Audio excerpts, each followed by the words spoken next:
kinetic contact. I mean, every day we were getting shot up. We lost 7 men killed in action during that time period, and we were mortared every single night.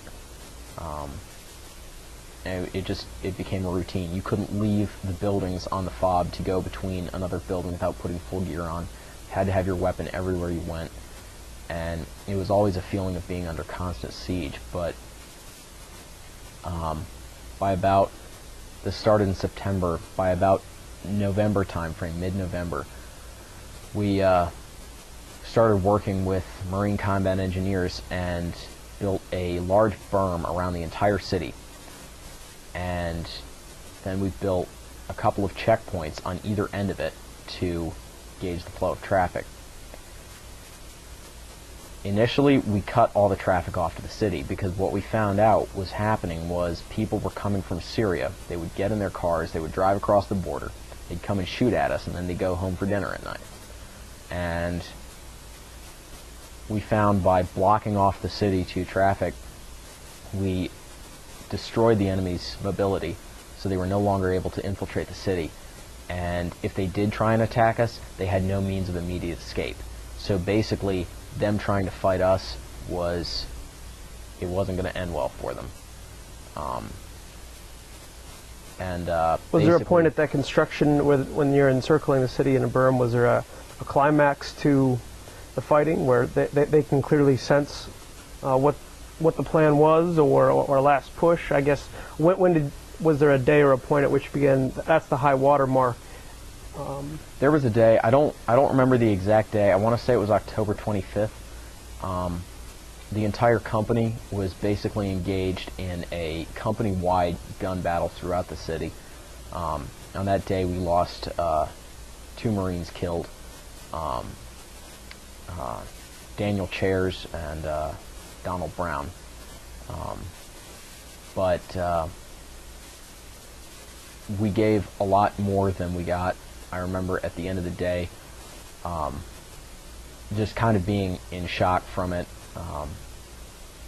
but you could hear throughout the city, you could just hear wailing, because it was the wives of the people that our company had killed, just crying for their dead and burying them. And it was eerie, it was bizarre, it was just plain strange. But I wasn't with the unit that was involved in the heaviest fighting, but in order to properly identify some of these casualties, they needed to take some of the bodies to Al-Assad for further identification to make sure they weren't like a high-value target. And the gun trucks from 4th Platoon, they were out in the city and killed several people out there, and they put the bodies on the hoods of their trucks to drive them back in. And the population of the city was basically standing on the sidelines watching them drive back to the fob with our dead enemies on the front of the hoods of the trucks. And I'm sure for them that was a chilling experience. But how about for you? For me, I remember participating in the unloading of a Humvee filled with just a tangled mound of dead enemy combatants.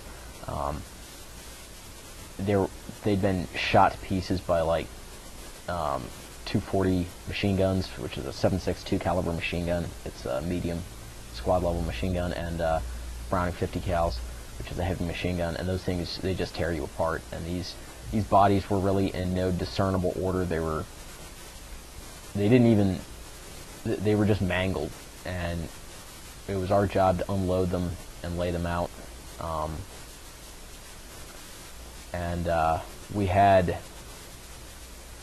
the task. We had to get them taken to Al-Assad, and the only way to do that was by helicopter.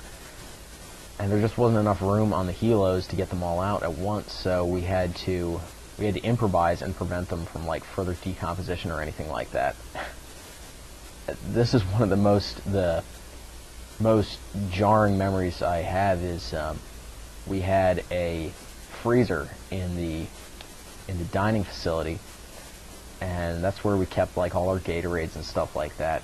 We took it outside, we dumped it out, and I didn't do this, other people did it.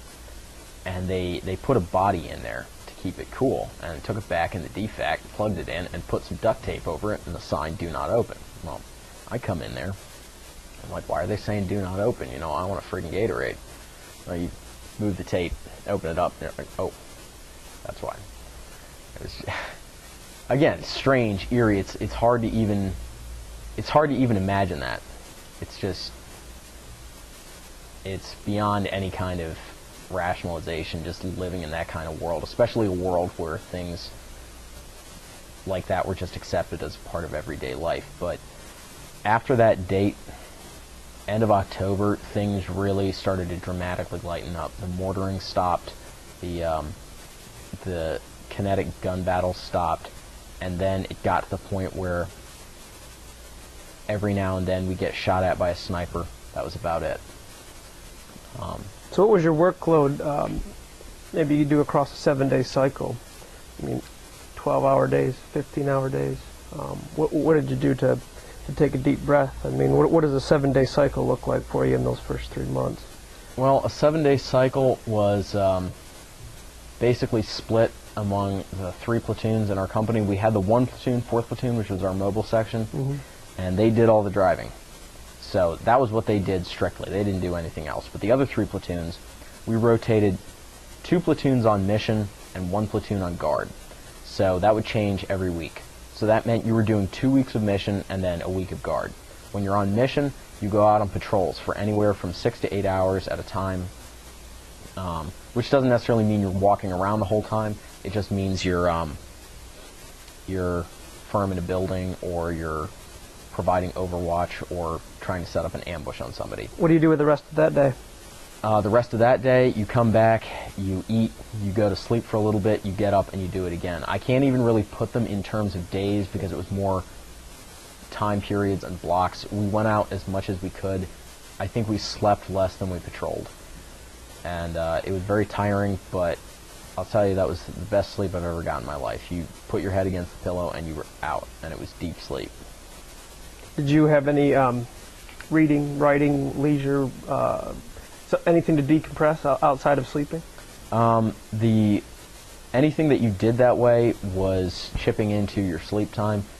And for the first 3 months, I tried to write a letter home at least once or twice a week, because our opportunities to get the telephones were very limited. We only had 1 satellite phone for 2 platoons, and trying to get those around to 6 squads within 2 platoons was difficult.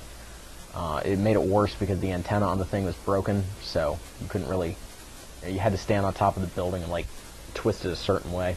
I remember one time I was actually on the phone to my dad, and someone out in the city opened up the machine gun, and I had to get off the phone because I didn't want him getting alarmed. But leisure, we didn't really do much of anything that way. I mean, maybe you'd watch like an episode of a TV show or something, but you wouldn't watch much more than that because you needed your sleep. Was there any chaplain or church services for you? That was actually a big issue that I ran into. I expected there to be something of that sort, and there really was not that I noticed, and I was a little bit distressed about that because I wanted the opportunity to at least talk over some of these things with a chaplain and just try and keep a sense of everything. But there was, at least to my knowledge, there was never one that came out. I realized later that was because our battalion chaplain actually was wounded, which kind of, you know, underscores the situation we were in. But, you know, I did fine beyond that. It wasn't that I had, you know, any issues that necessarily, you know, I needed to complain about. It was, I just wanted to keep sense of everything. And so there was really nothing that way as far as support went. And I'm sure if I'd gone to the chain of command and been like, look, I want to go to a church service at, you know, Haditha Dam, they probably would have made accommodations for me and taken me back there in one of the convoys. But there just wasn't the time. There was no time for pettiness or any self-centered things like that. You worked as a team, and that's how you got things done. How were the guys holding up around you